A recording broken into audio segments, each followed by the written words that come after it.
Everyone, সবাইকে নমস্কার আদাব জানিয়ে শুরু করতেছি আজকে আমার নিউ ব্লগ। আশা করি আপনারা সকলে ভালো আছেন আর ঈশ্বরের কৃপায় আমিও ভীষণ ভালো আছি। আগামীকাল হলো দামোদর মাসের শেষ দিন, যার জন্য আমাদের বাড়িতে ছোট্ট করে পূজার আয়োজন করা হয়েছে।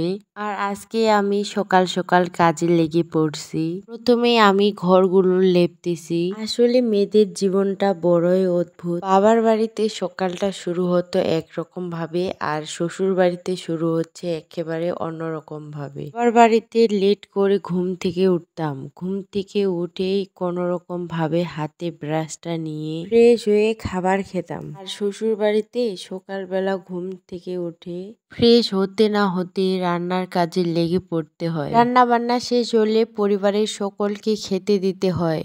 আবার খাওয়া দাওয়া শেষ করে সকলের থালা বাটি পরিষ্কার করে সবার শেষে তুমি খেতে বসতে পারবে। আবার খাওয়ার হাতটা ভালোভাবে ধুতে না ধুতে আবার লেগে পড়তে হয় সংসারের কাজে। মেয়েদের জীবনটা সত্যি কঠিন। ছোট থেকে সহ্য করতে হয় নাক কান ফোটার ব্যথা। যাই হোক, এইদিকে আমি ঘরগুলো ভালোভাবে পরিষ্কার করার পর এখন পরিষ্কার করতেছি আমাদের বাড়িতে থাকা মিনি টেবিল। আর এই টেবিলগুলো আমি পরিষ্কার করতেছি পানি দিয়ে, মানে হচ্ছে বেশি একটা ময়লাও পড়েনি, তারপর ভালোভাবে পরিষ্কার করে রাখতেছি। এরপর আমি লেপতেছি আমাদের ডাইনিং রুমটা।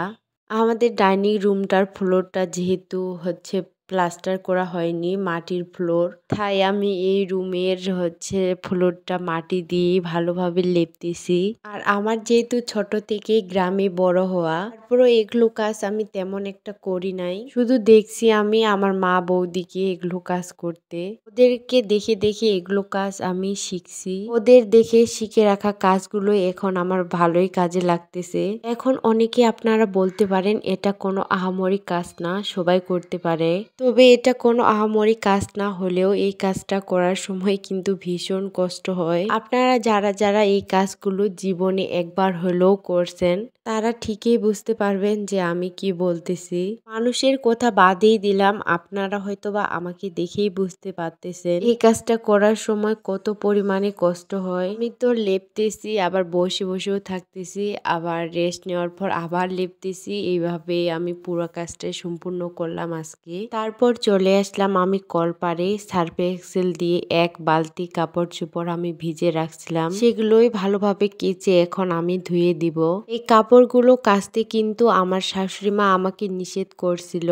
তার কারণ হচ্ছে আজকে আমি পুরো বাড়িটায় লেপছি, আমার শরীরে যেন ব্যথা না হয়, তার জন্য উনি আমাকে এই কাজগুলো করতে নিষেধ করছিল।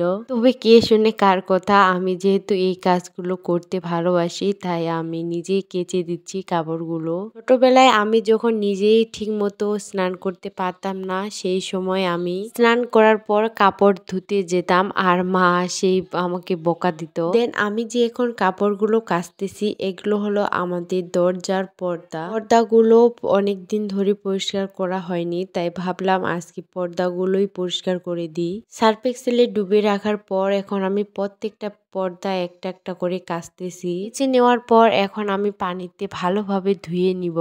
এইদিকে আমি কাপড় কাচতেছি আর আমার শাশুড়ি মা হচ্ছে ভাত রান্না করতেছে। আমরা কিন্তু শাশুড়ি বৌমা মিলেই কাজ করতে বেশি পছন্দ করি। আপনারা জানেন তো আমি আমার শাশুড়ি মাকে ঠিক আমার মায়ের মতোই পেয়েছি, যার নজর থাকে সব সময় আমার উপরে। কোন কাজটা করলে আমি ব্যথা পাবো আর কোন কাজটা করলে আমার ভালো লাগবে, এই সব কিছু উনি আমাকে গাইড দিয়ে থাকেন, মানে আমার একেবারে মায়ের মতো। আমার মাও ঠিক আমাকে একইভাবে গাইড দিত। এইদিকে সবগুলো কাপড় কেচে নেওয়ার পর এখন আমি যাচ্ছি ছাদে। এসে এই যে কাপড়গুলো আমি এখন মেলে দিচ্ছি। আজকে কিন্তু সকাল সকাল ভালোই রোদ উঠছে, আশা করি কাপড়গুলো আমার তাড়াতাড়ি শুকিয়ে যাবে। এই কাপড়গুলো তেমন একটা মোটা ছিল না, বেশ পাতলা। আজকে সকালবেলা থেকে রোদের এত পরিমাণে তাপমাত্রা উঠছে, এর মধ্যে দাঁড়িয়ে থাকাই যাচ্ছে না, তাই আমি তাড়াতাড়ি করে কাপড়গুলো মেলে দিচ্ছি। আজকে যেহেতু আমি সব ঘরের পর্দাগুলো কাপড়গুলো ধুয়ে দিয়েছি, তাই মেলে দিতে ভালোই সময় লাগতেছে। যাই হোক, অনেকক্ষণ ধরে মেলে দেওয়ার পর এই তো আমার শেষ হয়ে গেছে। এখন আমি যাব নিচে। যাওয়ার আগে কাপড়গুলোর সাথে আমি একটু ঢং করে নিলাম। তার আগে দেখে নিলাম কেউ আছে নাকি, দেখলে আবার আমাকে পাগল বলবে। যাই হোক, এগুলোই হলো আমার সম্পূর্ণ কাপড়, যেগুলো আজকে আমি কেচে দিলাম। সকালবেলা উঠে যেহেতু আমি কাজে লেগে পড়ছি, তাই স্নানটাও করা হয়নি। এখন আমি নিচে গিয়ে করে নিব স্নান। কাপড় ধুলে কেন জানি না আমার প্রচন্ড পরিমাণে খিদে লাগে, তো আজকেও আমার খিদে লাগছে। স্নানে যাওয়ার আগে আমি 2টা বিস্কিট খেয়ে নিব, তারপরে স্নানে যাব আমি।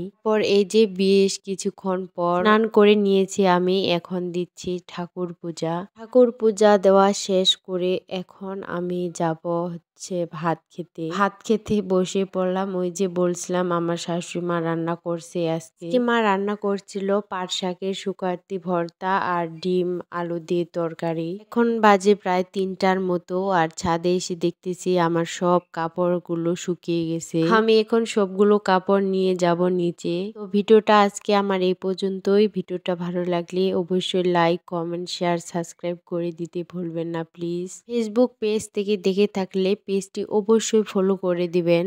সবাইকে আবারও নমস্কার আদাব জানিয়ে শেষ করতেছি আজকের আমার ভিডিও। সবাই ভালো থাকেন, সুস্থ থাকেন, টাটা, বাই বাই।